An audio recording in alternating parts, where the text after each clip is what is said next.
सुप्रभात विद्यार्थियों। आज हम कृत्तिका के पहले पाठ के शेष प्रश्न उत्तर करेंगे। कल हमने 5 प्रश्न उत्तर किए थे। 24/4/2020 का गृह कार्य 6 से लेकर 11 तक हम प्रश्न उत्तर करेंगे। पहला प्रश्न देखिए, छठा। इस उपन्यास अंश में 30 के दशक की ग्राम्य संस्कृति का चित्रण है। 30 का दशक मतलब 1930।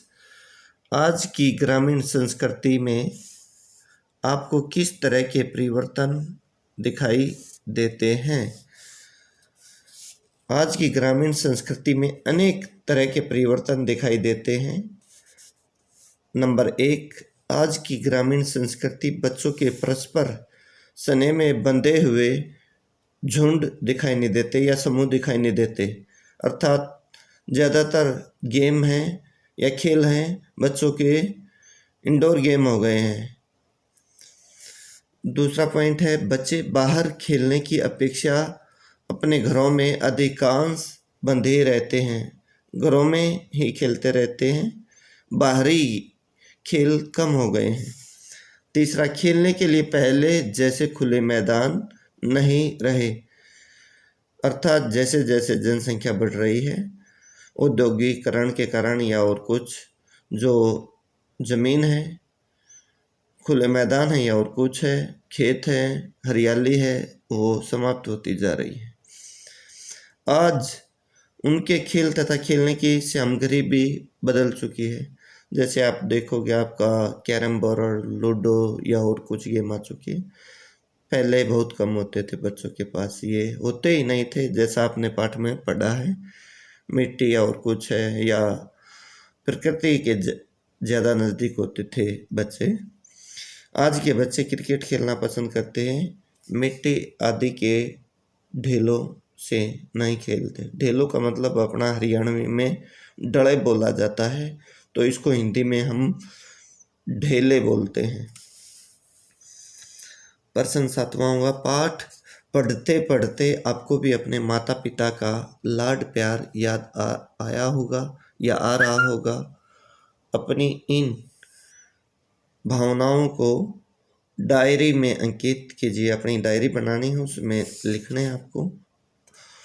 बचपन में हमें भी सुबह सवेरे माँ बड़े प्यार से जगाया करती थी, जल्दी जल्दी नहला धुलाकर तथा साफ कपड़े पहनाकर फिर हमें खेलने के लिए छोड़ देती थी। पिताजी हमें अपने कंधे पर बिठाकर दूर तक झुलाया करते थे या घुमा कर लाते थे। कभी कभी आंगन में अपनी पीठ पर बैठाकर घोड़े की तरह झुला दिया करते थे या घोड़ा बन जाते थे। कभी कभी अपने साथ लेकर यमुना नदी में नहलाने के लिए ले जाते और अपनी गोदी में लेकर पानी में खूब डुबकियां लगवाया करते। पिताजी कई बार अपने साथ खेतों में घुमाया करते थे। माँ अपने आंचल में छुपाकर हमें दूध पिलाया करती, भोजन खिलाती थी। पेट भर जाने पर भी हमसे और खाने के लिए कहती रहती थी। जैसा मैंने पहले भी बताया था, पेट भरने के बाद भोजन नहीं करना चाहिए, लेकिन माँ की ममता के कारण वो ऐसा बोलती कि कहीं बच्चा भूखा ना हो, इसलिए पेट भर जाने के बाद भी ये बोलती रहती भूखा है और खा ले। बच्चों के साथ बाहर खेलने जाते तो बड़े प्यार से समझा बुझाकर भेजती थी, अनेक नसीहतें देती रहती थी। नसीहतें का मतलब कि भाई लड़ाई झगड़ा नहीं करना, अच्छा आचरण या स्वभाव रखना है, ये नसीहतें होती हैं। प्रश्न 8वां, यहाँ माता पिता का बच्चे के प्रति जो वात्सल्य व्यक्त हुआ है उसे अपने शब्दों में लिखिए। वात्सल्य का अर्थ होता है जो बच्चे के प्रति प्रेम भावना होती है, वो वात्सल्य होता है। वात्सल्य रस भी होगा। माता पिता का संतान के प्रति जो प्रेम है उसका अर्थ वात्सल्य होता है। एक रस भी होगा अपना, रस व्याकरण में 4 अंक का टॉपिक आएगा अपना बोर्ड की परीक्षा में। प्रस्तुत पाठ में लेखक ने बच्चे के प्रति माता पिता के वात्सल्य का सजीव वर्णन किया है। वात्सल्य मतलब प्रेम का, माता पिता का जो प्रेम है उसका वर्णन किया है। सजीव होता है जीता जागता, जैसे अभी घटित हो रही हो ये घटना, वो सजीव वर्णन होता है। बच्चे का माँ के आंचल में खेलना, माँ द्वारा सुबह बच्चे का नहला धुलाकर तथा कपड़े आदि पहनाकर खेलने भेजना, पूजा पाठ आदि करके उनके माथे पर तिलक लगाना आदि का सजीव चित्रण हुआ है। बच्चे का अपने पिता की मूंछों के साथ खेलने का अनूठा वर्णन हुआ है। अनूठा का मतलब होता है निराला या अनोखा। पिता बच्चे को अपने कंधों पर झूला झूलाकर उनका मन बहलाता है, उनके साथ कुश्ती करता है, बनावटी कुश्ती करता है, उनका बल बढ़ाने के लिए, ताकत बढ़ाने के लिए। स्वयं बच्चों का मन खुश करने हेतु हार जाते हैं, जिससे बच्चे खिलखिलाकर हंस पड़ते हैं। ये हंस पक्षी लिखा गया है इसमें हंस क्रिया में संदर्भ बिंदु आएगा या अनुनासिक चिन्ह आएगा। माँ बच्चों को तोता, मैना, कबूतर, ये हंस, अब ठीक आ गया है यहाँ शब्द हंस, पक्षी, मोर आदि के बनावटी नाम देकर उन्हें भोजन खिलाती है।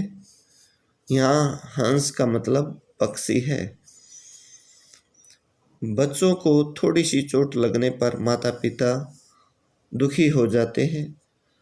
माँ अपने बच्चे को अपने आंचल में छिपाकर उनसे प्यार करती है। अगला प्रश्न है 9वां, माता का आंचल शीर्षक की उपयुक्तता। शीर्षक का मतलब टाइटल होता है अंग्रेजी में।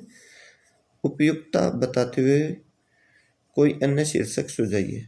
माता का आंचल पाठ के माध्यम से लेखक ने माँ के आंचल के प्रेम एवं शांति का वर्णन किया है।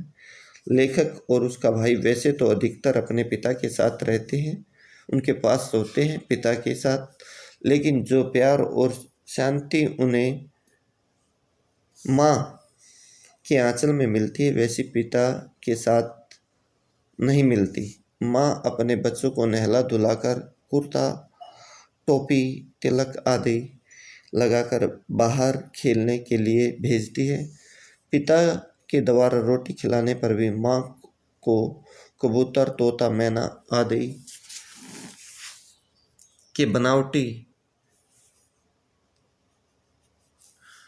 ये नाम सब ठीक लिए नाम देकर रोटी खिलाती है। पाठ के अंत में जब